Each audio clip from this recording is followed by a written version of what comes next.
Bharatiya Janata party में अनुशासनहीनता की बढ़ रही घटनाओं को रोकने के लिए पार्टी हाईकमान ने कड़ा निर्णय लिया है। पार्टी ने स्पष्ट किया है कि इस तरह के अनुशासनहीनता की घटनाएं आने वाले विधानसभा चुनावों के लिए पार्टी को बड़ा नुकसान पहुंचा सकती है। इसके लिए पार्टी के शीर्ष नेतृत्व ने अपने सभी मंत्रियों, विधायकों और सांसदों को स्पष्ट संदेश दिया है कि वो पार्टी लाइन के खिलाफ जाकर ना तो कोई बयानबाजी करें और ना ही कोई ऐसा काम करें जिससे पार्टी को नुकसान हो सके। इसके लिए पार्टी ने एक मास्टर प्लान तैयार किया है। भारतीय जनता पार्टी ने पार्टी के भीतर बनी अनुशासन समिति को पूरी तरह से एक्टिव कर दिया है। बीजेपी प्रदेश अध्यक्ष पंकज चौधरी और महामंत्री संगठन धर्मपाल ने सभी मंत्री, विधायकों और पार्टी पदाधिकारियों को इस बाबत निर्देश जारी किए हैं। इन निर्देशों में सीधे तौर पर कहा गया है कि यदि पार्टी से किसी पदाधिकारी, विधायक, सांसद और मंत्री को समस्या है तो वो सीधे पार्टी फोरम पर अपनी बात रखे, यानी कि पार्टी नेतृत्व को अपनी समस्या से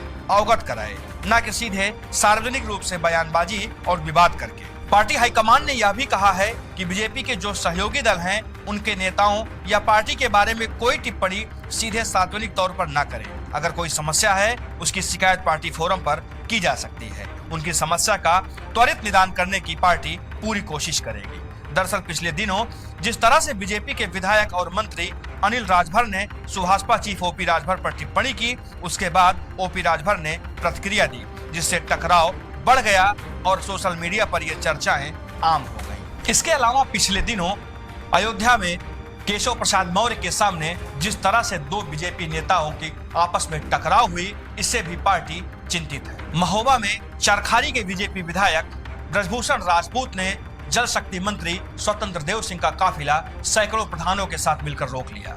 दोनों नेताओं के बीच में बहस हुई और ये बहस सोशल मीडिया पर वायरल हो गई। ऐसे में पार्टी ये मान रही है कि इस तरह की घटनाएं कहीं न कहीं पार्टी में अंदरूनी कलह और टूट का कारण बन सकती है। ऐसे में अनुशासन समिति इन सब घटनाओं पर नजर रखेगी और ऐसे नेताओं को आगाह किया जा रहा है जो अपनी बयानबाजियों से आए दिन चर्चा में रहते हैं। ऐसे में यह माना जा रहा है इन घटनाओं से बीजेपी सबक ले रही है और जल्द ही इस पर नियंत्रण करने की पूरी कोशिश की जा रही है। अनुशासन समिति को इसी की जिम्मेदारी सौंपी गई है।